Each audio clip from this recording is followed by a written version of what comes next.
7시 뉴스 강원에선 실생활에 도움이 되는 알찬 정보에 대해 얘기해보는 시간을 새로 마련했습니다. 앞으로 매주 다양한 주제의 생활 정보를 전해드릴 텐데요. 첫 시간인 오늘 알찬 생활에선 부동산 전문가와 함께 올해 강원도 부동산 시장 경기에 대해서 짚어보겠습니다. 한국공인중개사협회 강문식 춘천시 지회장 스튜디오에 함께하겠습니다. 자, 어서 오십시오. 네, 안녕하십니까. 안녕하십니까. 먼저 가장 많은 분들이 궁금해하실 아파트 시장에 대해서 좀 짚어볼까 하는데 올 한 해 도내 아파트 시세라든가 가격 동향에 대해서는 어떻게 전망을 하고 계실까요? 네, 먼저 한국부동산원 자료 중에서 주택 유형별 매매 거래 현황을 보면 지난해 강원 지역 주택 매매 거래는 총 25,059건으로 이 중 아파트 거래량이 18,835건이 이루어졌습니다. 전체의 75%를 차지한 것으로 10채 중에서 약 8채가 아파트가 거래됐다고 보시면 되겠습니다. 대부분이네요. 네. 그리고 특히 이제 30대의 매입 비중을 살펴보면은 약 20.8%로 나타났는데 2019년 이후에 처음 20%를 넘기면서 최고치를 기록했습니다. 그리고 40대 그 매매 수요와도 약 1% 차이로 좁혀지는 상황이 되었고요. 지역별로 30대층의 매매 동향을 살펴보면은 원주 지역이 가장 활발했고 그다음으로 춘천하고 강릉 순으로 나타나고 있습니다. 전반적인 강원권 매수 수요는 DSR 2단계 시행하고 대출 규제 때문에 조금 전반적으로 감소 추세에 있는 상태고 춘천권 같은 경우에는 최근 1월과 2월에 공직자들의 인사 이동이 이루어지면서 매매 거래가 소폭 증가하고 있는 것으로 나타나고 있습니다. DSR이라는 게 총부채 원리금 상환 비율 뭐 이렇게 맞습니다. 좀 굉장히 어려운 용어로 나와 있더라고요. 네네. 네. 그리고 대출 규제가 올해 이제 하반기에 좀 완화가 되고 정치적 불안정이 좀 해소된다고 하면 올해 상반기가 실수요자들한테는 내 집 마련에 좋은 기회가 될 것으로 보고 있습니다. 도내에서 시세 변동이 가장 큰 지역 또 가장 적은 지역은 어딜까도 궁금해하실 텐데 이유까지 좀 덧붙여 주실까요? 네. 일단은 시세 변동폭이 큰 지역은 원주로 보고 있습니다. 상권이 권역별로 좀 넓게 포진을 하고 있고요. 권역별로 상권과 위치가 좀 좋은 지역 신규 아파트는 프리미엄이 수천만 원에서 1억 원대까지 지금 호가가 나오고 있는 상태이고 또 반면에 선호도가 낮은 지역 같은 경우에는 마이너스 프리미엄이 형성되고 있습니다. 그리고 반면에 춘천권은 대부분 이제 보합세를 유지하면서 시세 변동폭이 좀 적은 편인데요. 소득이 안정적인 공무원과 탄탄한 연금 수요자 그리고 30, 40대 실수요자들까지 꾸준한 거래가 이루어지면서 이 가격 변동폭이 가장 적은 편으로 나타나고 있습니다. 그렇군요. 지금 분양이 진행 중이거나 내지는 최근에 분양이 종료된 도내 아파트의 분양 시장도 한번 살펴볼까요? 네. 강원 지역 신규 아파트 분양이 지난해 11월부터 2월까지 약 4개월 동안 전무한 상태입니다.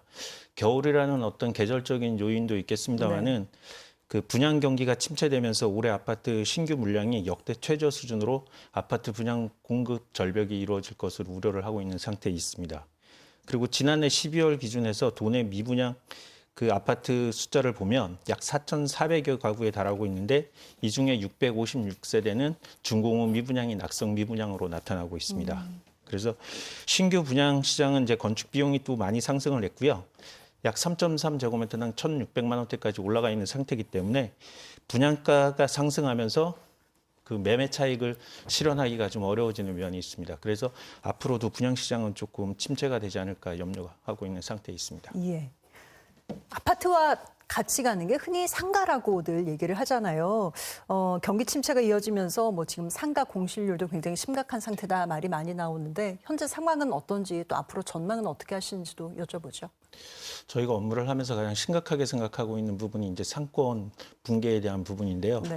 지금 시중 상경기가 침체가 되면서 소비가 위축됐고 또 온라인 쇼핑이 많이 증가를 하고 있습니다. 그리고 배달료라든가 인건비도 증가가 되면서 자영업자들의 매출이 계속 감소를 하고 있고요.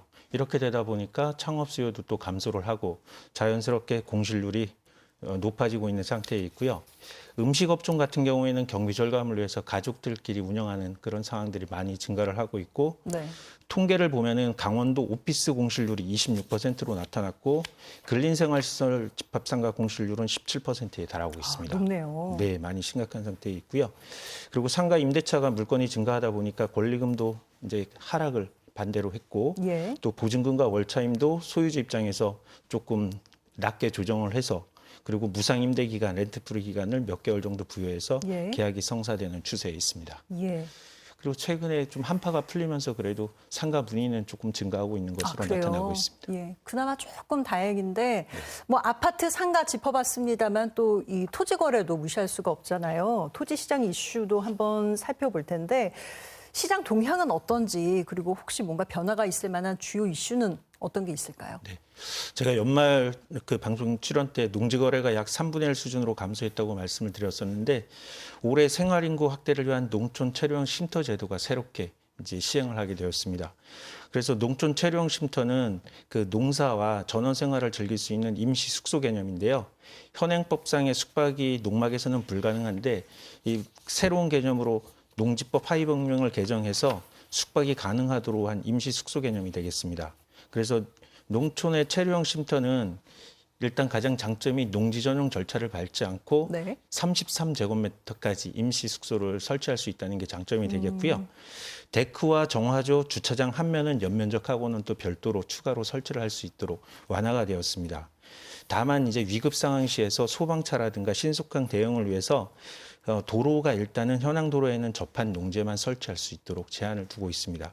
그리고 기존 농막의 경우에도 일정 요건이 갖춰진다 그러면 네. 체류형 쉼터로 전환을 해서 신고 절차를 거치면은 전환할 수 있도록 완화를 시켜놨고요. 예.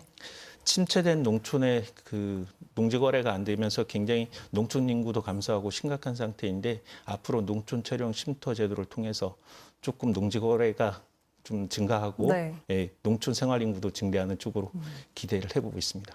지금 이렇게 말씀해 주신 내용을 종합해 보면은 현황이 부동산 시장이 그렇게 좋지는 않지만 그래도 앞으로 희망은 있다. 저는 이렇게 받아들여지는데 네. 전체적인 내용을 좀 종합해 주신다면 어떨까요?